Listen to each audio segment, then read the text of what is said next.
WEFM,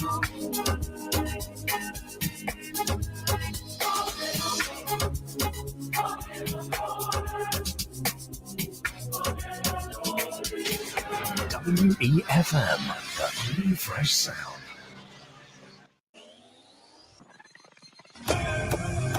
Rise and shine. Let's get ready to take on the day. Activated Mornings on WEFM 99.9 is on now.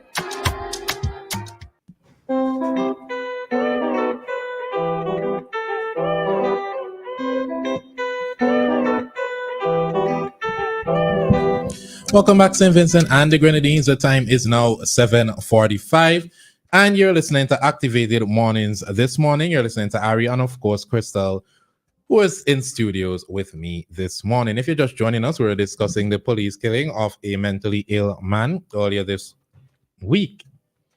The name of the man, Anthony Tumba Joseph, he was killed by officers on Sunday, April 7, 2024. His mother, however, Lovina Joseph, based on a account of an eyewitness, is contradicting the story given by police.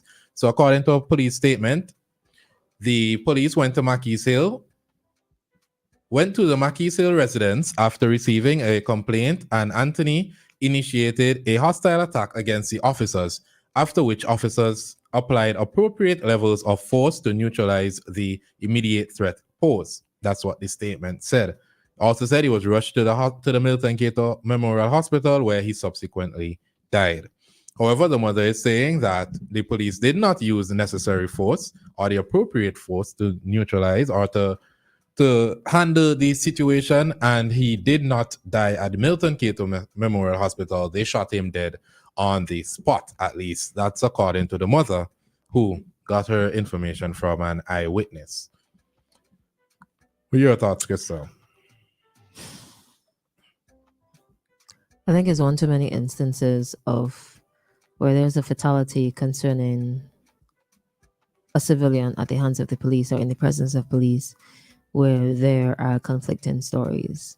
Police would say A and eyewitnesses, and further to that, obviously, if the family members were not present, they would obviously only can share what eyewitnesses report to them. Now, the problem with being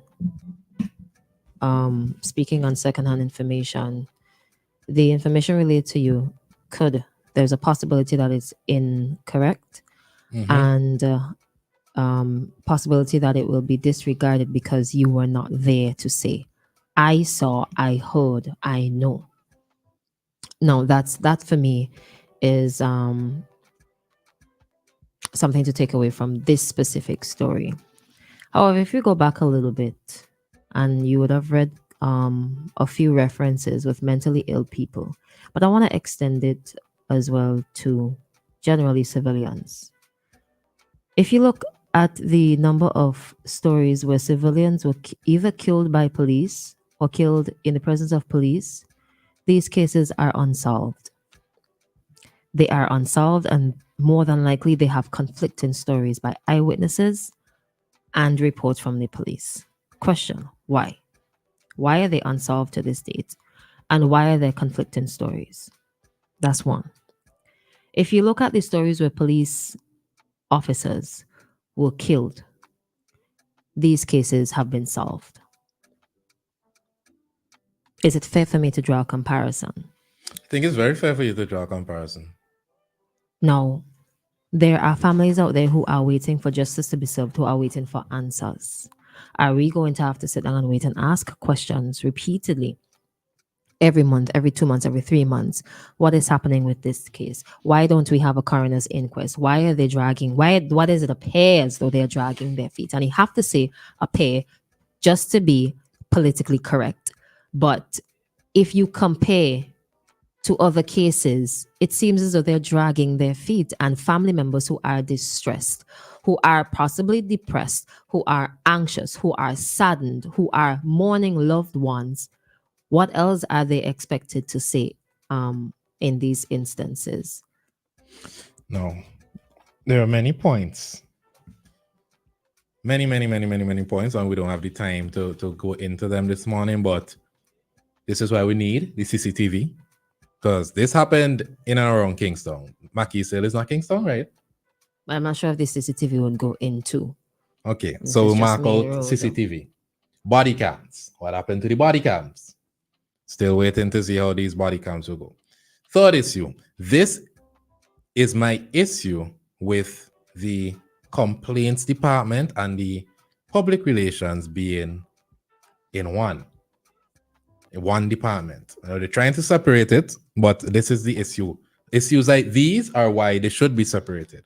Now, in my experience, as a court reporter, you often hear contradicting stories with what the police present and what actually happened. Now, the tricky thing about this, like Christal said, is the mother is basing her story, off an eyewitness. So she wasn't present. So there's secondhand information. However, it goes back to our argument earlier this week on Monday. Why did this man have to die?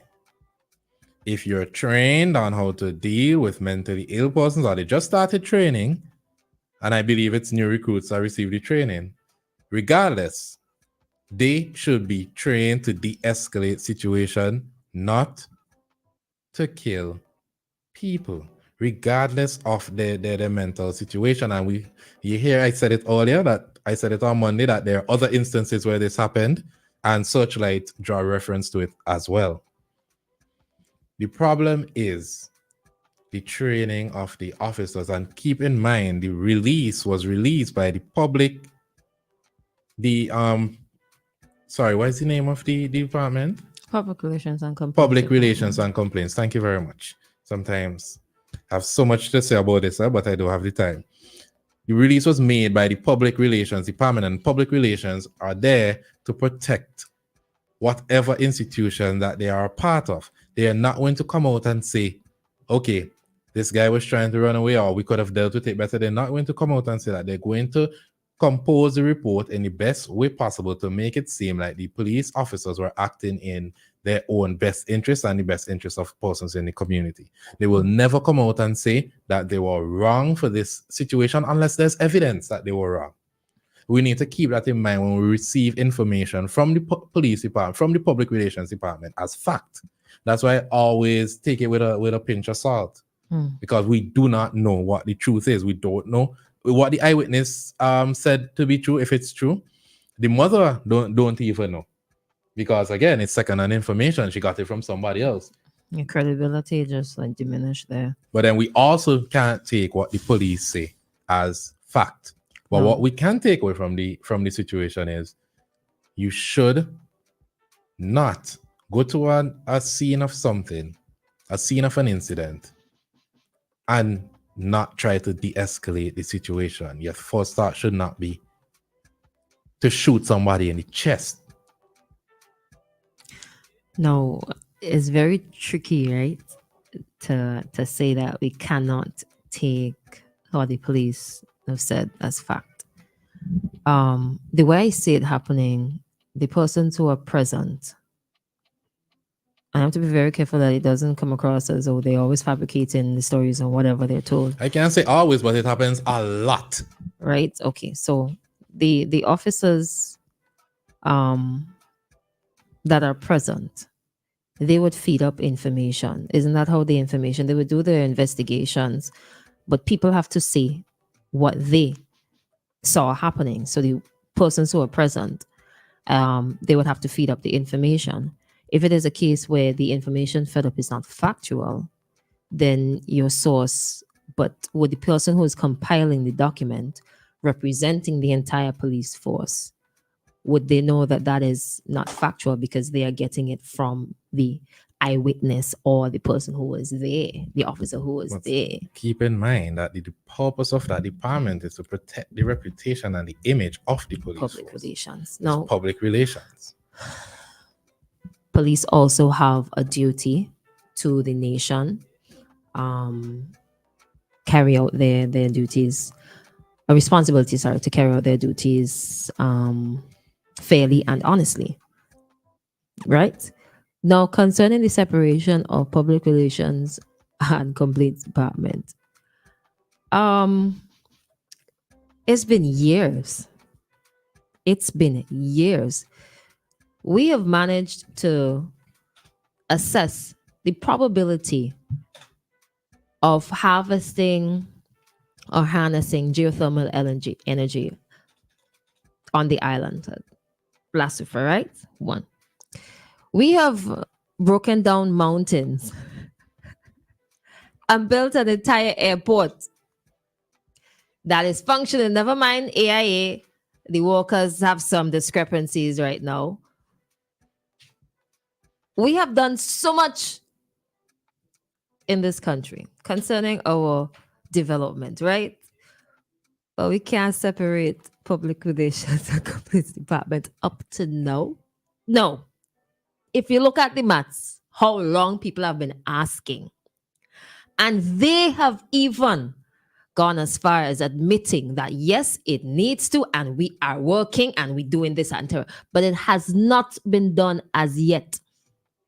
I could tell you this. You don't think that it's a case where it's not going to be done and they just have us like fools running around asking? I could tell you this much. There's a lot of disconnect in the police force. There's a lot of officers that have a lot of problems with the way certain things are being done. And if you give them a mic or you give them the opportunity to speak, then the public will hear what exactly are the problems going on in the police force. But Right. the most we could do, Welfare. most we could do. But then this is also the problem. The welfare department is not getting the support from the officers because the officers are afraid that they will be punished. But the ones that speak up, the welfare department would have their hands tied, no? Right. Anyways, let me take a call right now. Oh, clicked on it, disappeared.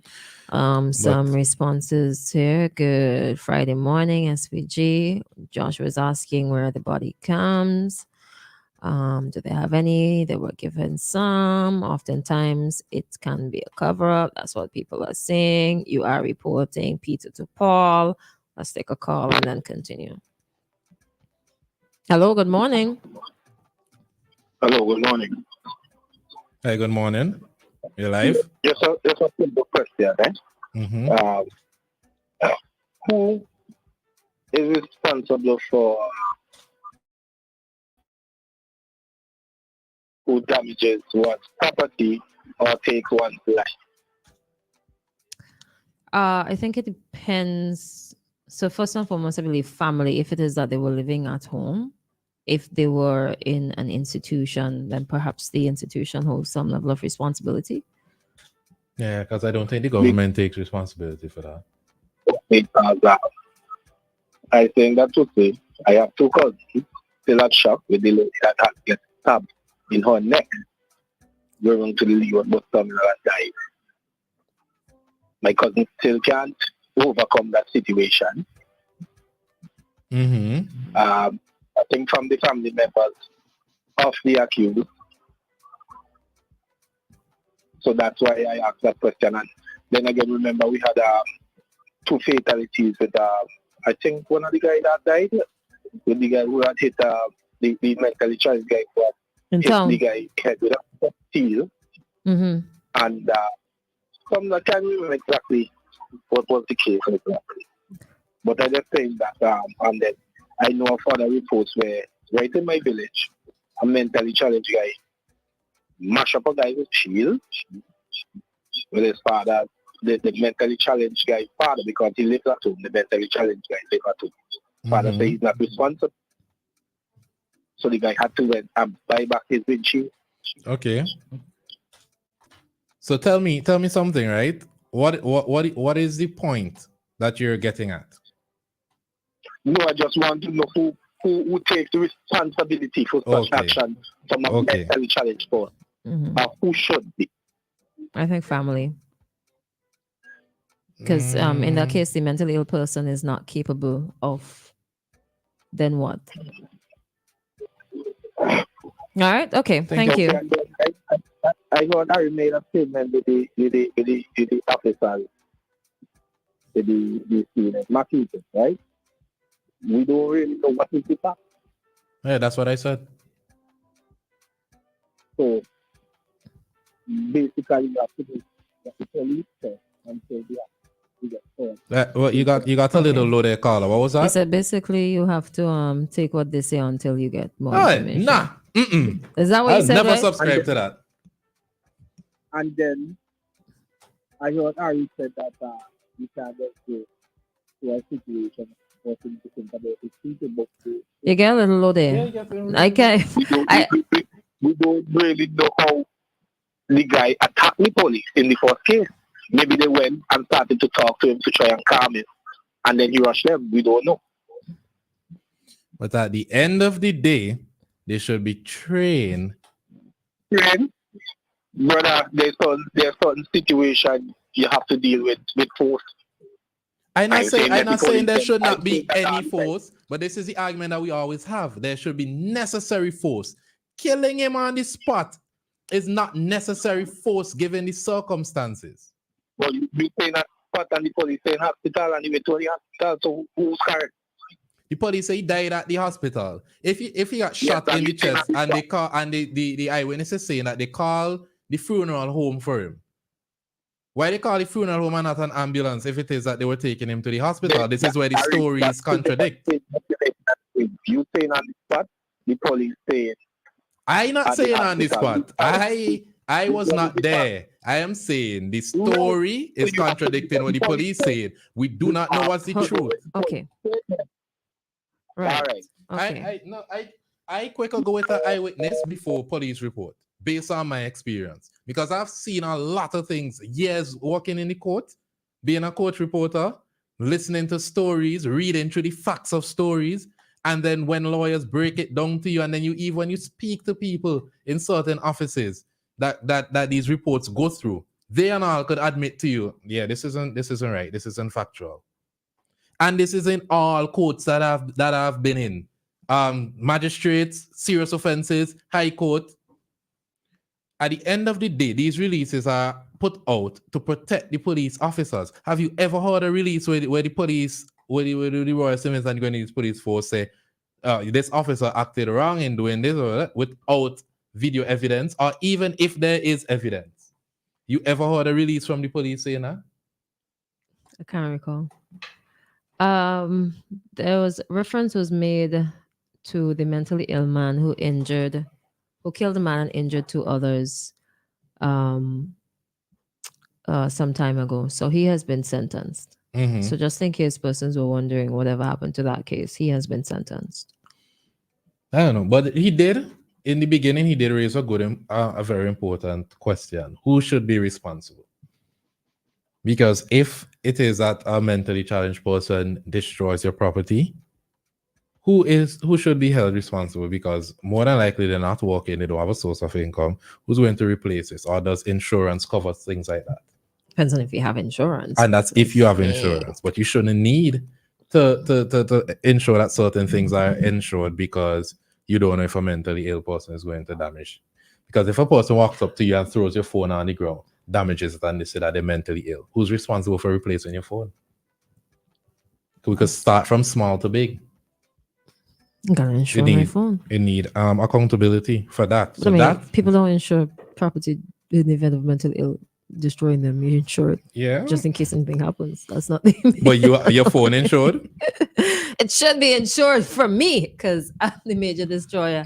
I'm sorry, all of you. But you see, like, at least with iPhones, there's Apple Care and those different things, just in case something is to happen to your device. And I don't know if Apple even covers that.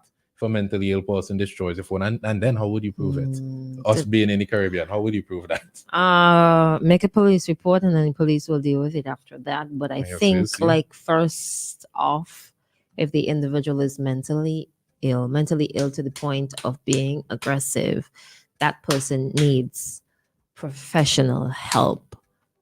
Don't be afraid and don't be too shy to go to the institution to get assistance. Go to the institution, mental health rehabilitation, make a quick call. Call somebody that you know who is maybe a social worker, a psychologist, psychiatrist, somebody within that sphere that can assist and give you some advice and lead you to somebody else. Get them checked out. If it is that they need to be institutionalized, it happens. It's not an end all be all. that you're never gonna see the person again. Forget about try not to focus too much on the stigma, because you just never know what can happen. Sometimes there are people who just need a little bit of medication, and then they can get their therapy and they will be all right, are able to function within society, hold on a job, to everything, and nobody will ever know that they are battling or struggling or striving within their own respective mental illness. Okay, so get them checked out. He had nervous breakdown, get some help, get some meds, and let's get this thing going. It's not like doomsday and that's it, squash, forget about it, leave the person there, forget about them. Because even though like you are trying to assist that person may not be in the right mind to say, okay, you know what, you are right, let me go. Sometimes you have to like instill a little bit of extra force, not physically, but just try and like don't give up, just get some help. All right, the time is 8:05 here in St. Vincent and the Grenadines, soon to be 8:06, and that time check was brought to you by New Haven Funeral Home. Death is a fact of life.